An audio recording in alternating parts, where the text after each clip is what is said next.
And there are going to be days, I gave you guys this task of like, try and have good timing 4 times in a row. Yeah. Rest at the right time for the right amount of time 4 times in a row. Yeah. There are days you will not get past 2 all day. And you have to laugh at it. Like, this is your horse saying, do better. If you haven't listened to part 1 yet, please go back. This conversation with Elsa Sinclair really builds, and it's worth starting from the beginning. In this episode, we go deeper. We talk about the different types of leadership, what it actually takes to move from passive to assertive, and why Elsa believes curiosity is a more powerful tool than patience. She also says something I really wasn't expecting. The greatest horseman, Elsa says, is probably yet to be born. This conversation is about closing that gap. Before we begin today's episode, I'd love to ask for your support. The simplest way to support this podcast is to hit follow or subscribe wherever you are listening. It helps the show reach more people who care about the same things that we do. Better horsemanship, deeper conversations, and a more thoughtful future for horses and the people who love them. And if this podcast has meant something to you, leaving a rating, a review, or a comment makes a huge difference. So thank you for being here. I really do not take your time or attention for granted. Now, let's dive into today's episode. Elsa, welcome to the podcast. Okay, walk me through leadership options and the different types that you've outlined here in this book. Okay, so everyone's familiar with dominant leadership. Yeah. Dominant leadership is where I am using pressure to cause horses to come into harmony with me. Horses will also do this with each other. They will bite, they will kick to cause the herd to come into harmony at some point. The dominance has a goal of connection and harmony. Yeah. This often gets confused with abusive leadership. And I think dominance and abusive are 2 different things. Abusive leadership is something that causes lasting damage.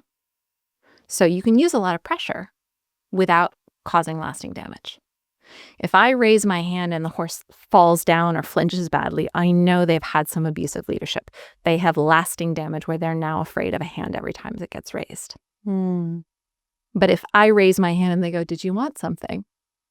Probably they've had some pretty good dominant leadership where they're like, I know you're going to put pressure on me, but I know what to do with this pressure. Got it. Okay. Okay. So everybody's familiar with those types. Yeah. I'm not interested in those types. Those just lay the groundwork. Yeah. Backing down from that, we have persistent leadership, which is where the horse doesn't really want to do something. But if you ask enough times in the right ways, eventually you talk them into it. And they do this with each other also, where they just don't give up. There's no real heavy pressure, but they just don't give up until it works out. And it's leadership because it results in harmony. It may take a while. And that's your definition of leadership, is that? Leadership is an action that results in harmony. Got it.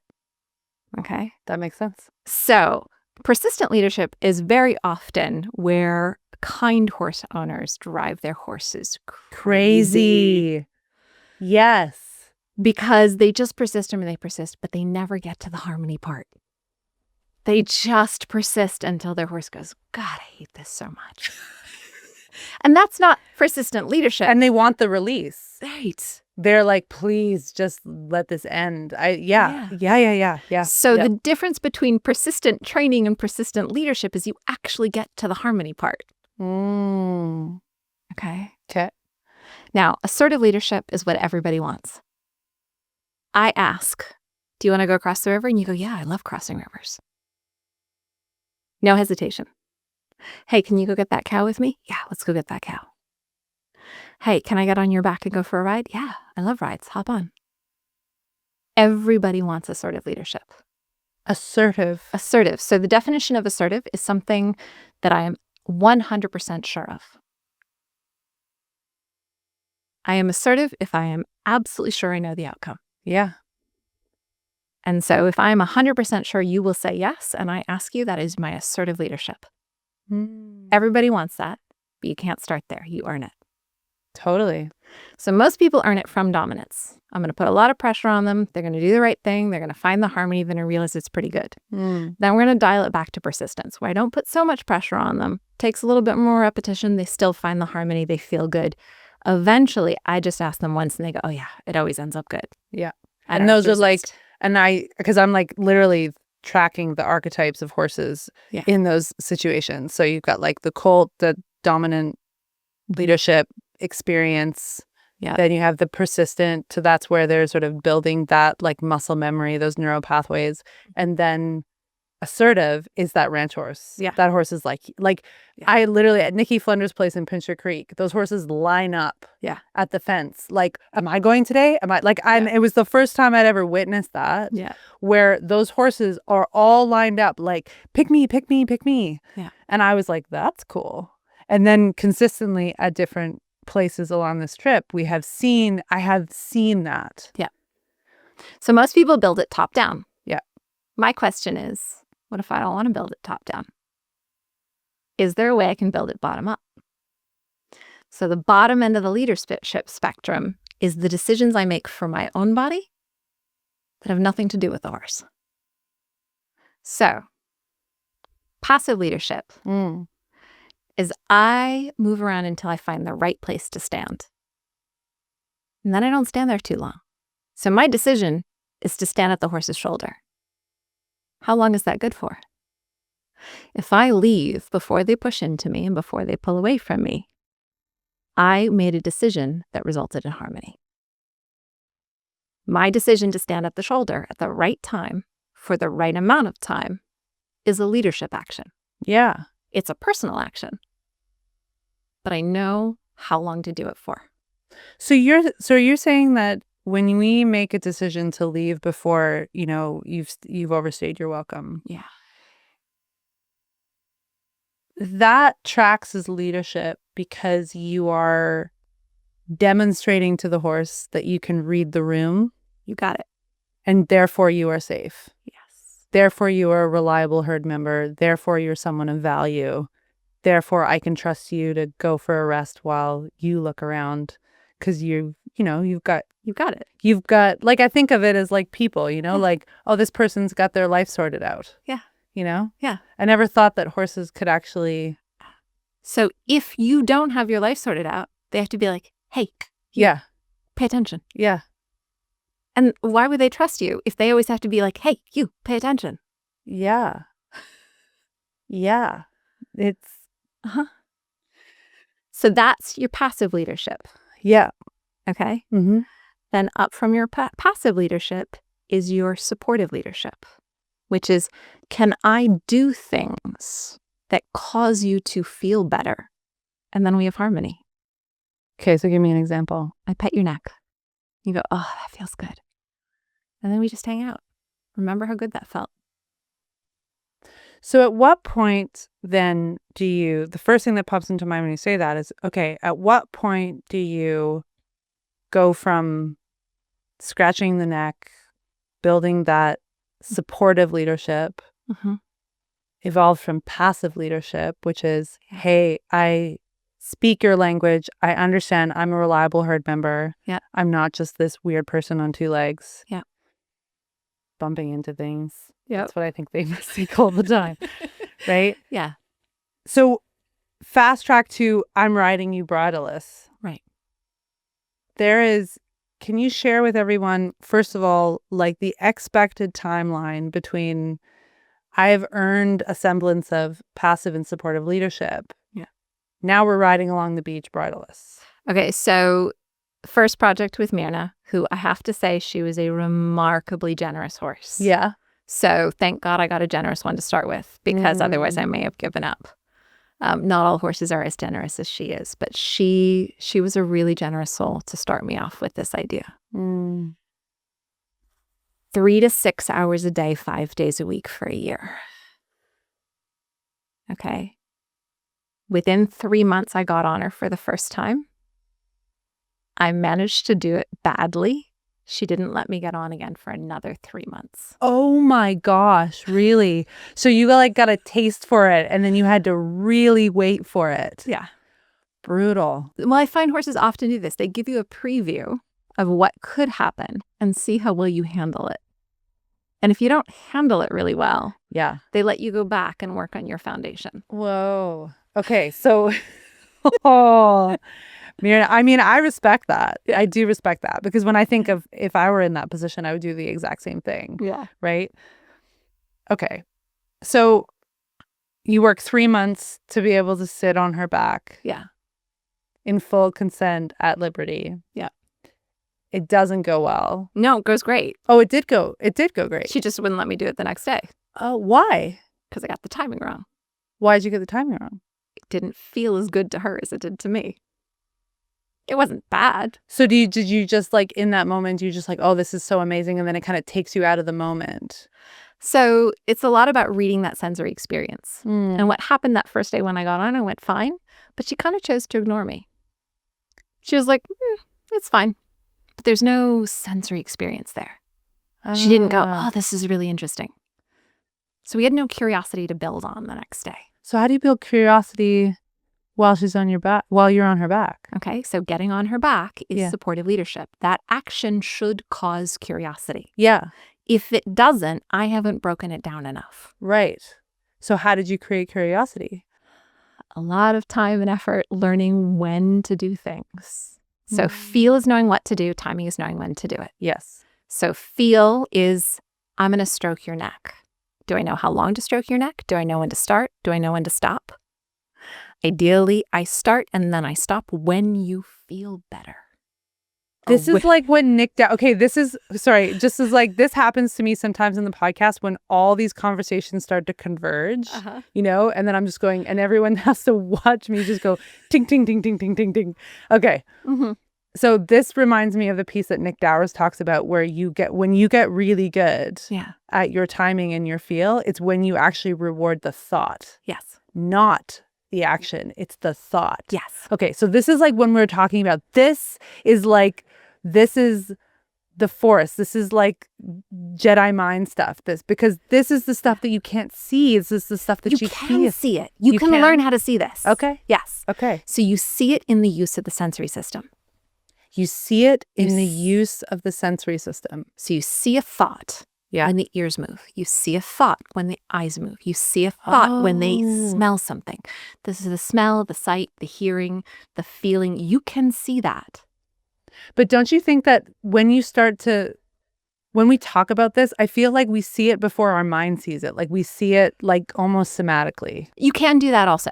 Okay. Yes, you can see it somatically also. But if you don't see it somatically, there is evidence after that. Okay. So what we're talking about is not like, it is, but it isn't. And I think that's a really important piece for everyone who's listening and watching this episode. It's like, no, this isn't magic where you can't see it. Like there is evidence of it. You can track it. Yes. Okay. I love that piece. That's important. Some of the best trainers I know can feel it somatically. And they see it way before I can. And I promise you their horses make faster progress than my horses do. Okay. So if they can see the thought and they can reward the thought, if they're right, then their horses make incredibly fast progress. If they're just imagining they saw the thought and they're rewarding something that didn't happen at all, it's very confusing. And sometimes we project, and I think we're all guilty of projecting, I want that thought to be there. Right. And you get that and you miss that. I've missed that before for sure. So I don't try and read the thought somatically. I'm willing to take the slower path. I want to see evidence of the thought. Yeah. Because then I know that I'm right. I'm not going to try and be the best horse trainer in the room. I'm going to try and be the most accurate horse trainer in the room. Dang. Now that's a statement. Yeah. Because, that's the antithesis of many. Most people want to be the best in the room. Yeah. Right? And you can strive for that. But I think that there's a lot of sort of potential failure in trying to be the best in the room. You spend a lot of time guessing. All right, am I right? Am I wrong? I got to do this fast. I got to be on the ball. I got to get ahead of it. And if we can be really accurate and really sure of ourselves, we make more steady progress, even if it's a little slower. So what do you say to everybody who feels like they're not going fast enough? So if you want to go faster, you have to increase contrast. So training is about contrast. One thing has to feel better than another thing. Mm-hmm. And if you increase contrast too much, the horse doesn't want to play anymore.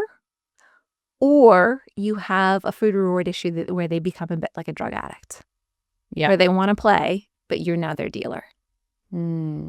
And so those are options for how to make it faster, is we can increase the contrast without putting ourselves in a situation where the horse wants to leave. If we increase the contrast too much, they're going to opt out. Totally. And I'm thinking, I want to go back to one piece that I really, when you were talking about the sensory experience, when you know to rub your mare, like when you're talking about getting on Myrnah and knowing when to rub her neck and when to not. Yeah. Immediately, I thought of all those moments in which I have I've even been in moments where even I'd be doing a Liberty session with Tech and he'd be like, slow your rubbing down a little bit. It's just, and I think many of us are guilty of when we rub our horses, we almost do it mechanically. So when we're like, I'm not patting. Right? But gathering evidence while you do it. Yeah. As I rub, what evidence do I see in my horse that this is the right way of rubbing them? Totally. And someone like Tick is amazing. He's going to just feel it. Yeah. I'm going to say your horse is actually trying to tell you all the time. Yeah, I totally agree with that. If you learn to watch their sensory system, they'll tell you. And if you kind of get out of this mechanical, I'm doing what this other human told me to do, so I'm going to do it, and then I'm going to look at the human to see whether I'm doing it right. Right. Versus looking at my horse to see whether I'm doing it right. And this is such an important piece because I think one thing I've come to learn is that I think horse people are as trained as our horses are. And it's actually untraining ourselves. So that's a really interesting thing, is it untraining ourselves? So training is just the establishing of habits. Yes. And so if you build a habit of a physical system, my hand always does X, Y, Z. Yeah. That's a problem. But if you build a habit of awareness, then you will adapt the physical movement to suit the situation. So I think it's not untraining. It's just training a different system. Yeah. We want to train the system of the sensory system. Versus the physical system of just I'm putting my hand and touching this area that everyone tells me this is the area that I want to do it. And move a little bit here. This is the wither. Yeah. This is the aloe grooming area. And at the whole time you're in your head. And those may be the perfect movements at some times of day, at some times of the week, at some times of the month. But if your sensory system's not trained, you won't adjust to the day. So you got to take in the information in the moment and say, is this the right way to pet today in this moment? I'm pausing because it makes so much sense. This is so dope, dude. My brain is like, woo. This happened with Mark and the Abido stuff. I want to take a quick pause to invite you into my brand new Substack. Each week, I publish essays on the horse world, from equine industry insights, horse culture, equine economics, even the more mystical, spiritual, and relational side of life with horses. It's where I write more candidly about what I'm seeing, questioning, learning, and working through with my own horses. A lot of these essays are inspired by the wisdom of my podcast guests, my NF Plus instructors, and the incredible horses who keep asking me to look deeper. There are free and paid pieces, and subscribing is a beautiful way for you to support my work in the horse world. You can find my Substack at noelfloyd.substack.com or through the link in the show notes.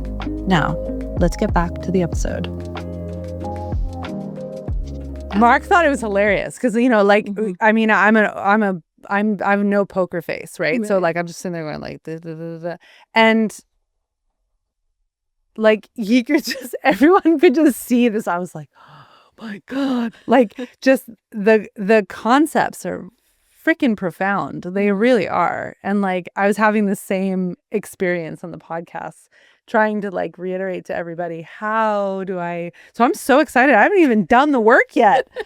And I'm just like, God. But what's cool is that and again, I think I really attribute this to horses that are a little like this is something that I love about my mare. Like she was just always going to have this feralness to her. She was going to be a little bit on the wild side.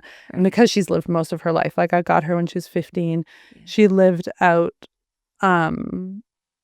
sort of wild ranging off the reservation for like what, 12 or 13 years. Mm-hmm. So it's those horses, like every time you speak, I think of her. And I think of all these things where it's like, and you know, we've come to bond so much that the suggestions are not as loud as they used to be, right? They're a little bit more subtle. Right. But in the beginning, she was like, are you listening or not? I got to be loud here. Like, yeah. And I mean, she can still be loud. And I realize as you're talking, I'm thinking of all the moments in which I overstayed my welcome, all the moments in which I also like, she's a fascinating horse. I'm so excited for you to meet her and like to actually move through this work with her, because she's also a horse that she can clear. I've seen her push through 4 full-grown 250-pound men. Yeah. She has like a force, you know what I mean? Yeah. And she's so uninterested in, even when people are like pretty convinced, she's like, I don't know. You don't seem like she is a horse that I have had to accrue a lot of evidence with. Right. And I think the evidence that I've accrued is, you know, fairly good, but I feel like there's so much more evidence that I can accrue with this work. Right. That would be deeply appreciated. This is amazing. So the way the book is written is each chapter tells you where and why I had to learn these concepts that I'm talking about. I didn't know. Here's the problem I ran into. This is what I had to learn to solve that problem. Okay, hold on. This is like, you know what? Also, I'm just going to say this. Like, I'm a pretty woo-woo person. I have moments in podcasts where the universe is just like kind of helping me out, you know? And so I just like pulled this. It happens a lot. So I always appreciate whoever's helping out. I appreciate that. Okay. I just flipped to playing in puddles. The first sentence is fascinating, or the first 2 sentences is fascinating to me. I desperately wanted to give up the goal of riding Myrnah. I wanted to be content with the emotional training of reinforcing the things that happen naturally and not straying too far into the realms of asking for more, and always more. Yeah. Okay. Almost makes me emotional reading that. Yeah. Why did you desperately want to give up the goal of riding Myrnah? I'd set myself a year. And in that year, I wanted to prove that if I showed up as the best version of myself and I shared time with this horse, that riding was one of the things we could do together. I wasn't sure if that was true or not. But there was a part of me that really wanted it to be true. And I was so desperate for it to be true that I didn't always make room for what was true for Myrnah. And I think that that's what led to the fact that I got on her for the first time 3 months in, but then she didn't let me get on again until 3 months later, even though nothing bad happened. It's just that I was pushing too hard instead of finding all of the foundational pieces that needed to be firm in our relationship before that was the natural next step. And so I got to this point in the year where I felt like if I could just let go of that goal, if I just didn't need to ride her, I could just enjoy each step of the foundation that needed to be built naturally, and eventually maybe we'd get to riding. But I'd set myself this goal, and I was filming a documentary, and it felt really important, and this was a really valid question, and so I was really torn. And it was one of those things of, can I do both? Am I capable of learning all the things that I need as a foundation, and also aiming to see if riding is one of the things we could enjoy together. It felt hard. It felt big. It felt like it was too much to do all those things in the time that I had left in that year. But I'm not really a person that gives up. Do you think that attachment, because we get attached to our goals, and society really wires us for this, right? Yeah. Do you think that attachment is one of the things that keeps us from improving our horsemanship? Truth, like in integrity? I think that I would say it a different way. I would say that it's not so much attachment as hyperfocus. So when we hyperfocus on the goal, we lose track of the necessary steps to get to that goal. Totally. And so the ability to change focus, a lot of my work is on the ability to change focus. The thing that we're focusing on right now, is it the most useful thing to focus on? Sometimes focusing on the goal is really useful because we can sort of see the broader picture. But at other times, we need to sort of scale the focus back and be like, all right, I know what the goal is, but I really need to figure out what the next step is. Because looking all the way up to my goal in this hyper-focused way is meaning that I trip and fall over and over and over again trying to get from where I am to the next step. Totally. That is absolutely accurate. Yeah. So could you call that attachment to the goal? You could, but I think I'd rather call it hyper-focus on the goal. Yeah, completely. Yeah. And that, there's a balance between this is where I want to go, but I really, and this is like the idea of, getting very focused on the outcome and a little less on the process. And people who are really genius in the world are very process driven. Yes. And that often makes me think of, are we in the horse world process driven enough? Although I see people go the other way far too often, not necessarily wrong, but I think that there's a balance in the two. So I see people all the time saying, let go of all your goals, don't have any goals, just live in the moment. And I think that can be equally detrimental. Why? Because I believe we need something that bonds us together. So we need a thing to look at, okay? The eagle just flies out of the tree and we both look at the eagle and we go, oh, isn't that amazing?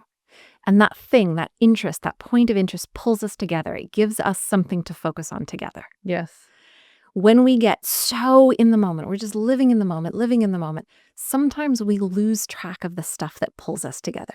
And so having a goal pulls us into a thing that we share. And I think that can be really, really valuable. I see a lot of students in the horse world today that have gotten burnt out on the goal. And they're like, let's just discard the goals. Let's not have any goals. And I find the end result of that is a lot of sort of general discontentment without really knowing why. Because I think we're social creatures. We need stuff that pulls us together. And if we're like, oh, we're just hanging out, doing the same thing we did yesterday, we don't have that thing that pulls us together, that shared interest. Yeah, it almost feels like to throw out the structure altogether then leaves us structureless. Right. Which I think I agree with you. There's sort of a balance there between striving, having some type of focus, but also allowing for the process to be an important component. I really like that idea of we set the goal, the horse sets the timeline. I just take it a lot farther than most people do.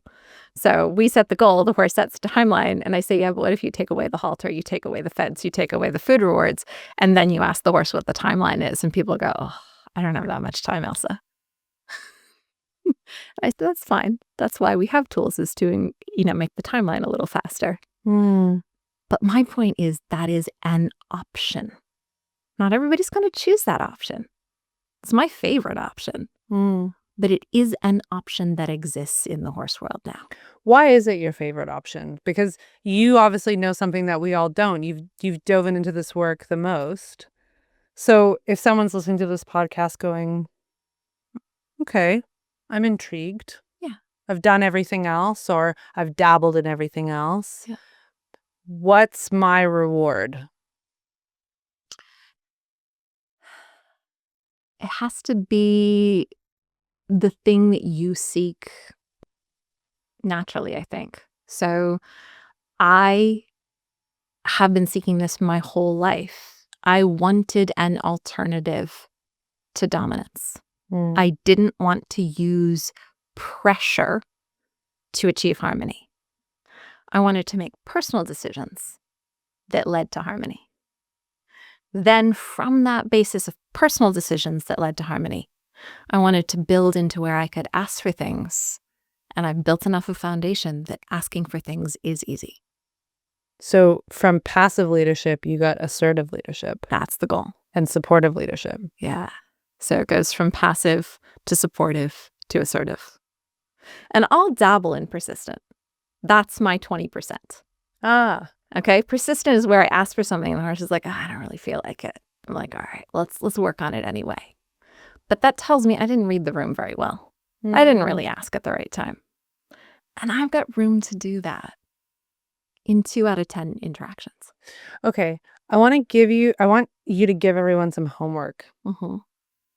For everyone who's listening and watching this episode or going, okay, Elsa, I want to learn how to read the room better. Yeah. And I want some homework as to how to do that. Okay. What's their homework? Homework is you have 2 options. You move more than the horse or you are the same as the horse. Okay? For this exercise, we are taking out the option where you sit and read a book and your horse does whatever they want around you. That's a third option, but that's not one that What we're is including. that? When people would say, what is that? When we all do that, we all do that. So that's fine. It's lovely. What it does is it sets the stage for the ability to put pressure on them later. So the more time you sit around, undemanding time, reading a book, just letting them wander around, you set the stage for when I put pressure on you, I've established I'm not threatening.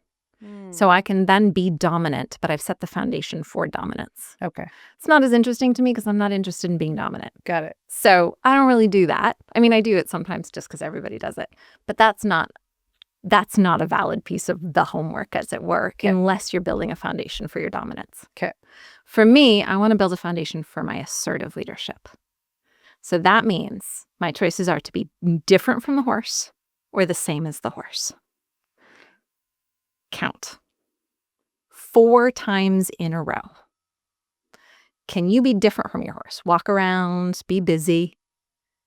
Don't stand like your horse until you see an ear move, an eye move, and them smell something or them feel something. You have to see the sensory system work. And on that moment, you stop. You face the same direction as them. You make a parallel line. And you take a breath. If you can then get moving before they get moving, that's 1. Can you do it 4 times in a row? Cool. I'm totally going to do this like tomorrow morning. All right. So you're busy. You see them be curious. You stop. You share that curiosity. I also want to watch the eagle fly out of that tree. I also want to smell that smell in the wind. I want to do what you're doing. But I'm not going to stand here like you any longer than you would want me to. And I know that I've stood here too long if you push towards me or pull away from me. We have to be the same. So if you can do that 4 times in a row, that means you've done 8 successful active moments and 8 successful passive moments. Now you get room to mess it up twice. Love it. Okay. I'm really excited about that homework. Yeah. Because I think something that's really important that I want everyone to take away from this episode, and I know I'm taking away from this episode, is that this work is achievable and learnable and applicable. Yep. And you don't have to do it all the time. Like, you can do all your normal dominant training. You can do all the other horse training that you like. If you also do this for 10 minutes before you put your halter on, or 10 minutes after you take your halter off, you might be amazed how it impacts your relationship. Just showing your horse, I know how to read the room. Without trying to control you, I know how to read the room. So you're saying that you don't think everyone has to just do this and Most of my students do it as an adjunct to other kinds of training that they love. Okay, before we get back into the conversation, I want to share something that has genuinely changed the way I feed my horses.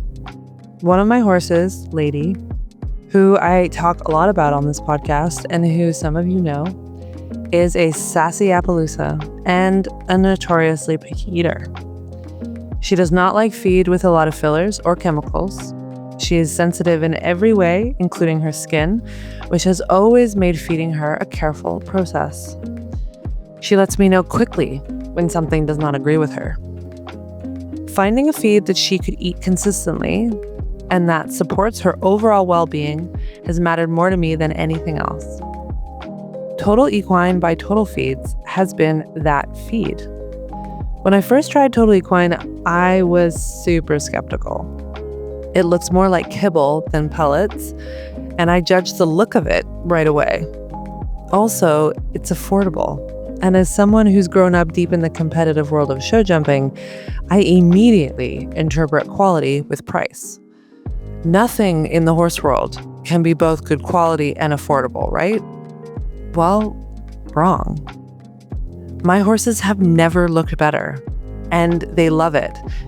Thanks to important trace minerals like copper, zinc, and selenium, Lady's digestion is steadier than ever. Her weight is great, her coat quality improved measurably, and her top line has stayed intact, even with time off after our epic road trip across the country. That alone would have been enough to earn my trust. But that trust was tested in a big way when we took Lady and Galano across the country. Traveling over 25,000 miles with your horses demands consistency and nutritional integrity to balance the stress and demands of the road. Having a feed I could rely on no matter what made a huge difference. Total Equine kept both my horses nourished and settled through long hauls, new environments, and constant change. They're one of the only horse feeds in the industry to use Norwegian kelp, providing essential iodine, minerals, prebiotics, and thyroid support. I cannot say enough good things about Total Equine by Total Feeds. Developed by Dr. Harry Anderson, who I now consider a friend and ally in the fight for good horse care in this time of inflated prices and impossible economics in the horse world. I am careful about what I recommend, especially when it comes to nutrition. I've never spoken publicly about horse feed before, and I am proud to speak up now. Total Feeds has earned its place in my barn because it supports my horses in a way that is noticeable, measurable, and reliable. If you want to learn more about their approach to feeding, visit totalfeeds.com or pick up a bag at your local Tractor Supply. Most of my students do it as an adjunct to other kinds of training that they love. Because most human beings do not have the patience for doing only this. Got it. And that is absolutely fine. Just because it's my favorite thing doesn't mean it has to be everybody's favorite thing. If it just helps people a little bit, that's enough. I think that's an awesome invitation because often in the horse world, we're met with, we'll do this and only this, right? Even, we're seeing positive reinforcement as an example of that part of the world that goes like, I think you should just do this and only this. And I think I love everyone in the horse world that is sort of flowing between the tribes a little bit, or flowing between the types and learning and understanding where they connect. I think we learn a lot more about how horses learn and how they learn to learn with us. Yeah. Right? Yeah. And the more we can let them be the teacher and actually read the information they're giving back to us, the better we're going to learn. And so when your horse pushes into you, they're like, you're not close enough, I have to get closer. What they're saying is, you didn't do it, so I had to do it for you. When your horse pulls away from you, they're like, you stood there too long, I have to pull away because you didn't pull away. They're telling you you were late. Yeah. And you'd be amazed how often horses tell us we're late. Oh God, I'm thinking of all the moments in which my mare tells me I'm late. And that's okay, because then we can use our dominant tools and say, you don't get to tell me I'm late. Yeah. You have to accept me as I am. And that's fine. We can do that. That is a type of training. But what I'm challenging people to do is say, step up. Listen to your horse. Yeah. In my clinics, I get a fair amount of horses that have been through 16 trainers, and everybody's like, this one's hopeless. And there's a really funny thing that happens, and you're going to laugh. So we'll get this. I'll be moving around. I'll see that flick of an ear, and I'll go to stand parallel with them, and they'll look at me, and they'll move 1 more inch. They're like, almost right. I'll change it a little. Really? So every time I pick a spot, they're like, not quite. Interesting. You didn't pick the right spot. And so what happens with those horses that have that nature is they come to the conclusion that humans always make bad decisions. Yeah. It's literally, okay, you're literally describing, so this is something Josh Nickel and I have laughed about, because he was the first person to validate my reality that I was like, my mare thinks that we're all morons. And, you know, some people were like, don't anthropomorphize her, Noelle. And I'm like, no, I'm not. I'm just saying, like, I know her well enough to know that, like, if a horse could roll her eyes at the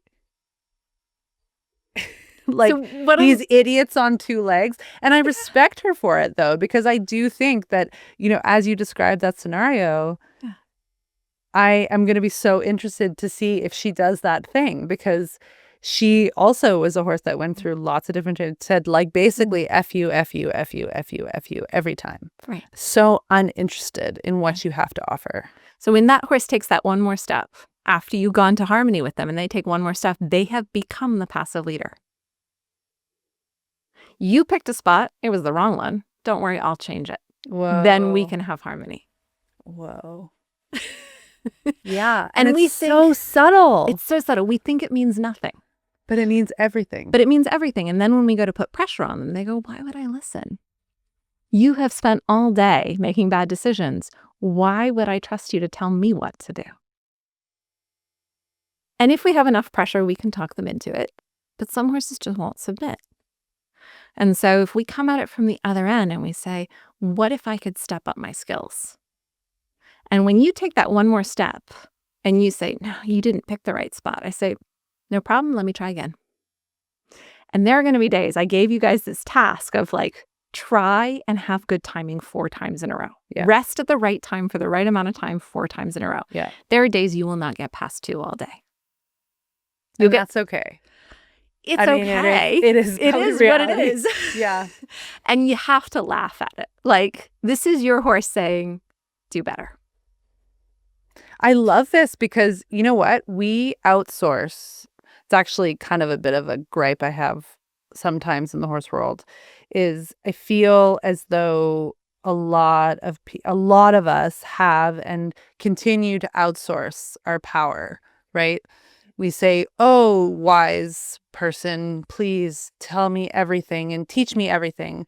And I will be in this, I will listen and I will soak everything up that you say, and I will do everything and I'll be a good student. Yeah.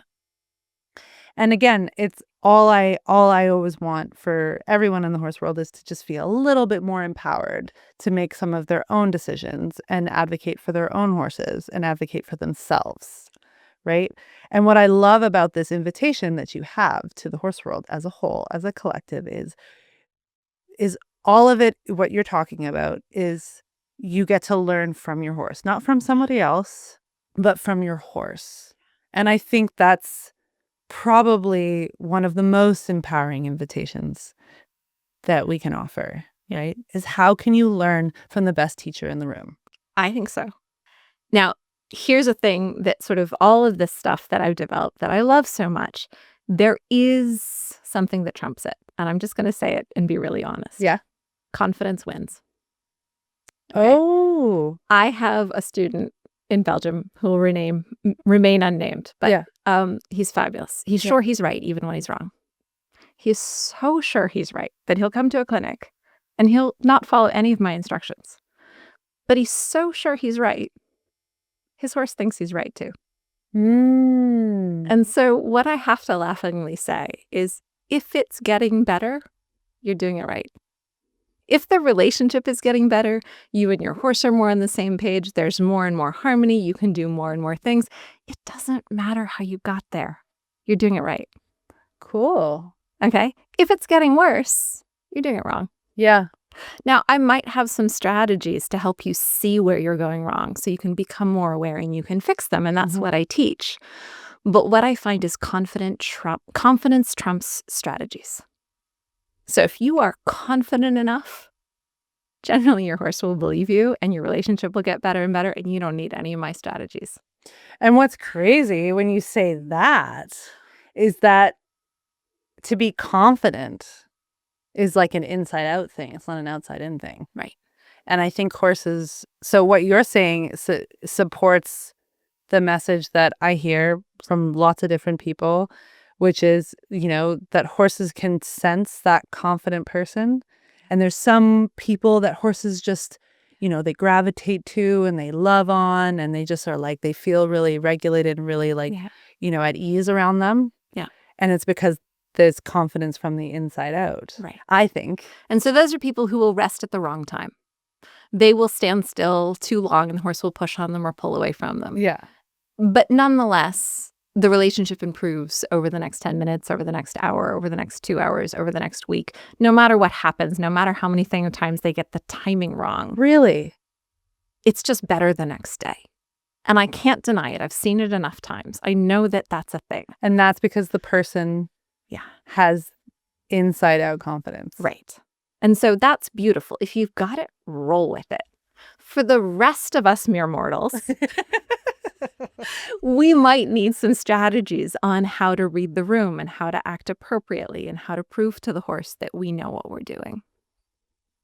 That's cool. I was not expecting you to say that. Yeah. But it makes sense because confidence is one of those, it's one of the it's like the top of the pyramid in terms of, I think, a lot of mammals, right? I think so. Is like, it's the one true pinnacle, especially of predatory animals or of animals that in which most of their life and of their interspecies dynamics are very confidence driven. Yeah. But like, I think that's true of herd animals as well. Yeah. So that would make sense that confidence would be this, like, but most of us become the trump card. Right. But most of us become confident because we have evidence that we've done the right thing and it's getting better, and then we gain confidence. So I've sort of built it up from the bottom up. Can we build you more confidence slowly through these exercises? If you walk in and you already have it, you don't really need me. Until... I was going to say, I'm sure at some point you run out. When you meet the horse that is different. Yes. And every great trainer out there will be like, I thought I knew everything until I met this horse. Totally. And then when they meet that horse, all the confidence they had before shatters. Yeah. And then they're going to have to build it up with the ground up. It's interesting you say that because I think, and I think there are two types of horses that many of us get, many trainers get, many people get in the horse world. And if you're lucky enough to be aware of their importance or their significance, they can be such like lines in the sand, right? They can be the one that builds you up, right? Gives you all that confidence. The ones that, like, Nick Dowers talks about Time for the Diamond. Like, he didn't realize that, and he says now, like, the generosity of that horse, he's then now continuing to chase. Right. And there are so many examples of this, of horse. And often I think we don't realize we have that horse when we have it. Until later. Yeah. And then there's, on the other side of that, the horses that just break the mold. And they're just so uninterested in everything that you have to offer. And they're interested in another conversation, but that conversation is going to require you to sort of throw everything that you thought you knew out. So you can build more stuff that you know. Yeah. Yeah. Absolutely. So who are those two horses for you? So Myrnah, absolutely, the one that I wrote the book about, the one that was in the first movie, she was that generous horse. She was that one that she gave and she gave and she gave, and she let me make a lot of mistakes. Yeah. And she was so forgiving. Now, at the time, you're right, I didn't believe that. There were a lot of nights I sat in the hay manger and cried my eyes out and thought, this is never going to work. I'm Really? not good enough to do this. And this was a stupid idea. And who thought of this anyway? But she would sit there chewing her hay and nuzzling my head and chewing her hay. And she just showed up day after day after day. And she let me fumble through it. So she's that horse. I would say that I'm filming the third movie now, and my original plan was to do it with 2 adult stallions. One that had come off the range at 8 years old, and one that had come out of an abusive home at 8 years old. The one off the range was easy. That's Ari. He's my stallion now. The one that came from an abusive past I bought just before he crossed the border to Canada to go to slaughter. And I had to sign papers saying this was against advisement. I shouldn't be buying him. He was trying to attack and kill people, and this was a terrible idea. And I was like, perfect. He's the horse that broke me. Really? He didn't do anything terrible, Mm. but it was much, much, much, much harder than I ever thought it would be. I thought I was pretty good. I thought I knew what I was doing. Mm. And Atlas taught me that I had a lot more to learn. You called him Atlas? Atlas. Oh, what a perfect name. He carries the weight of the world on his shoulders. It was a full year before he would touch me. It was not until well in the second year that I could touch him. During that time, he repeatedly tried to kill the other horses that I tried to put him with. It's been a really, really long journey. I did decide to geld him because ultimately I decided his ability to have horse friends was more important than my desire to make a movie. What a wonderful demonstration of not being hyper-focused on the outcome and instead totally honoring the process. Yeah. Congratulations. Yeah, well done. So he's a gelding now. I will say he lives in my herd of geldings and my stallion Ari, and he is everybody's best friend. He is everybody's favorite horse. He is the rock of my herd. Cool. And he is not dangerous at all anymore. How much of that was from gelding him, I'll never know. Yeah. But it was the right decision to make for his well-being. Yeah. I kept Ari a stallion because there was no safety issues around that. Yeah. So we could continue to explore that together. So we film every time I'm home. I'm not away on tour teaching. And then at some point, we'll trace that storyline and see where it went from the beginning to the end. Oh, cool. I love that you call him Atlas. So what changes have you seen in yourself as a trainer and as a person since choosing this path? I used to think that patience was one of the most important things in horse training. And I now have replaced that with fascination is the most important thing in horse training. You don't have to be patient if you're interested enough. Sorry. So I believe curiosity is the basis of everything that I do and I teach. Cool. And curiosity is a muscle system. It gets stronger through use and rest. So just like when we lift weights or we build a physical muscle, we have to work it and we have to rest it. You can't do just work and you can't do just rest. Totally. You have to alternate the work and the rest. And so building your curiosity strength is the same process. We have to work it and we have to rest it. And so the thing that has changed in me in doing this work is I don't have to be patient anymore. I have the strength of curiosity to be fascinated instead. If your curiosity gets too tired, you won't be able to be curious anymore. And then you have to be patient. It reminds me of the saying that I love. Craig Cameron said, never heard anyone define patience in this way. And I just think it's brilliant. He said, patience is waiting without worrying. And what I love about that and your invitation that curiosity, or your proposition that curiosity is really a much more powerful training horsewoman tool than patience is patience, waiting without worrying. It feels more like I'm feeling the energy into that is more like flatter or more passive or more calm in some ways. But curiosity is like charged, right? So when we think we want to elicit interest and intrigue with our horses, curiosity, the energy of arriving with curiosity is already much more charged. Yeah. Right? Yeah. So it makes sense that you would say that. That tracks. Yeah. So when we wait without worry, I mean, that's great. That is a wonderful trait as a horse trainer. Absolutely. But it also is saying that something isn't good enough right now. We are waiting for something to change. Yes. Whoa. Whereas when I'm fascinated what's happening now and what's happening now and what's happening now and what's happening now and what's happening again now. And it's like that awareness of the things that are changing in every breath and the things that are changing in every moment.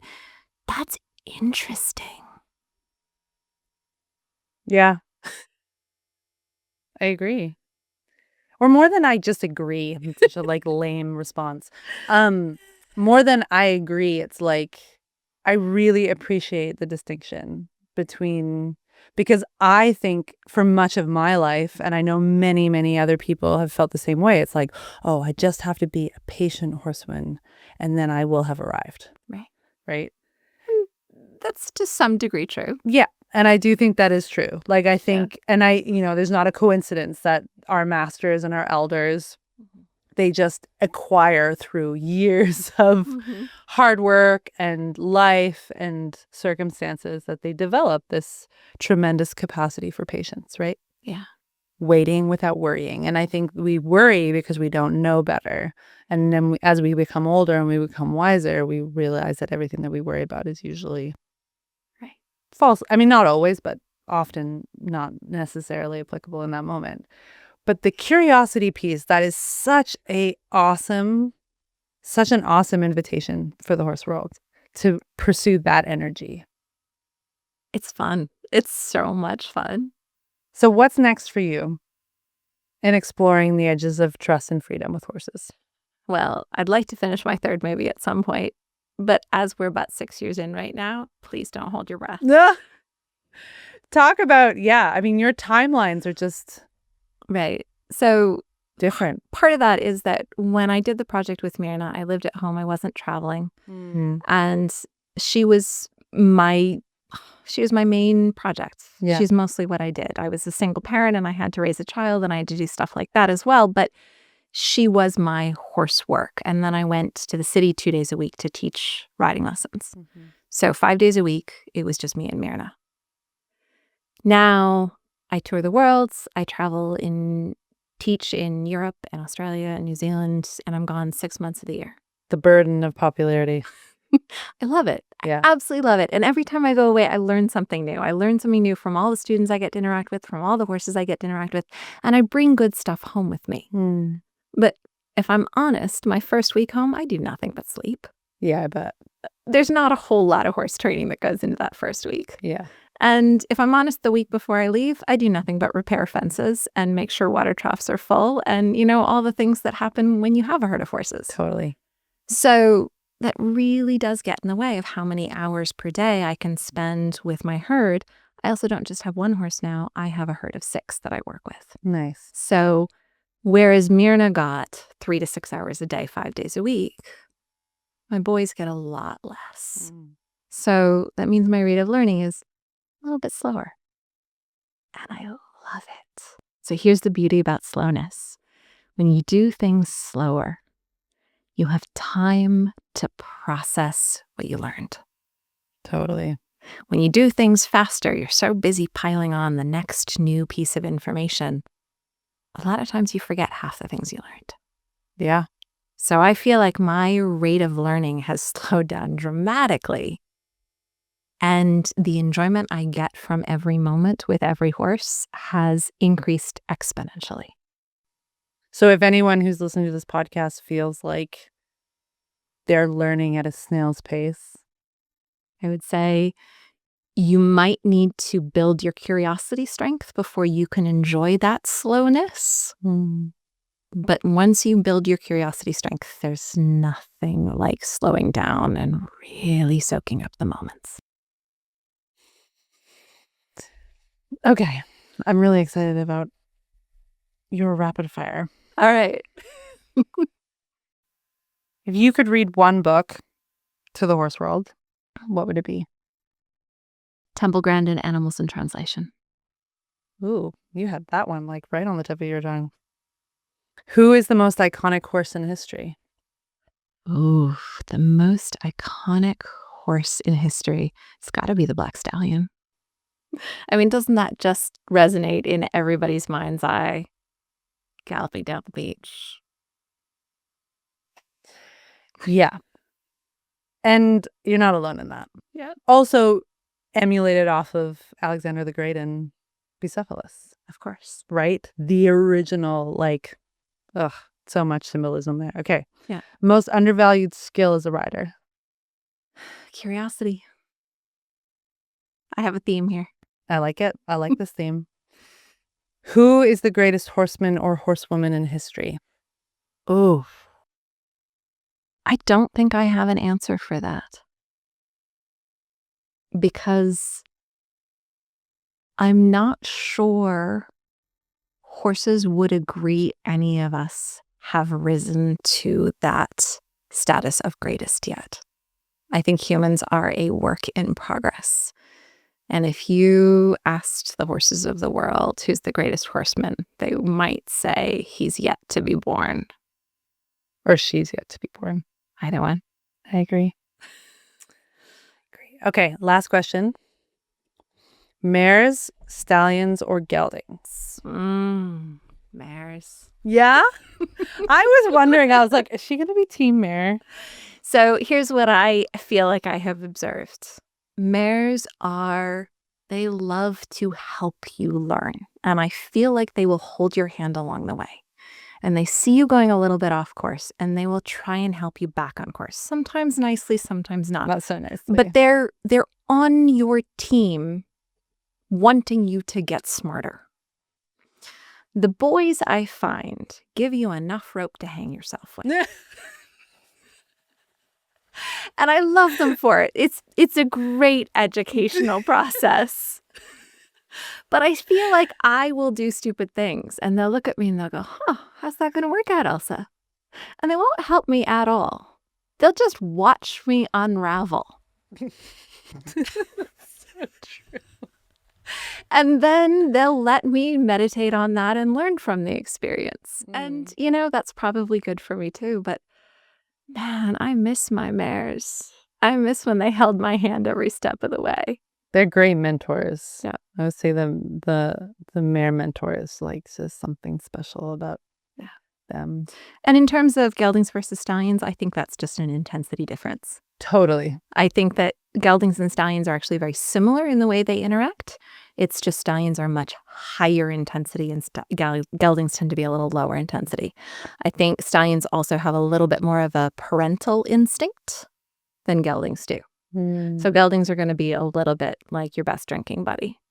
Stallions will sometimes take the father role and be like, oh, that's a hard lesson. I'll watch you do it and I'll be here for you when you get done. Mares, I feel like they'll go, oh, do you really want to do that, Elsa? Because we got some other options here. Yeah. Elsa, it has been epic having you on the podcast. It's been so much fun to talk with you, Noelle.